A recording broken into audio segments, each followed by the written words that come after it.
Uncle ये देखना मैंने लकड़ी लिया है, वो भी सस्ते में। अरे बेटा ये लकड़ी तो खराब लग रहा है, देखो कैसे साइड साइड में दरार सी आ रही है इस लकड़ी में। यानी कि पापा मुझे मारेंगे।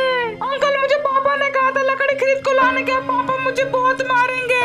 अरे बेटा चिंता मत करो, तुम मेरी भी तो बेटी हो, मैं तुम्हारे लिए बना लाता हूँ लकड़ी। ये देख रहे हो ना दोस्तों, उस बच्चे के लिए सब कुछ काट दूंगा। मुझे जल्दी जल्दी लकड़ी बनाना होगा वरना लेट हो जाने पे उसके पापा उस बच्ची को डांटेंगे। अरे बेवकूफ तू दूसरे की कितनी भी मदद कर ले, कोई तेरी वीडियो लाइक करके चैनल को सब्सक्राइब नहीं करेगा। अरे भाई ऐसा नहीं है, ये लोग मेहनत करने वाले को जरूर सपोर्ट करते हैं और मैं भी मेहनत कर रहा हूँ। प्लीज दोस्तों मेरा भी वीडियो लाइक करके चैनल को सब्सक्राइब कर दो। लकड़ी बन गई, जाके उस बच्ची को दे देता हूँ। अरे बेटा दुखी मत हो, ये ले दोस्तों, इसके लिए 1 लाख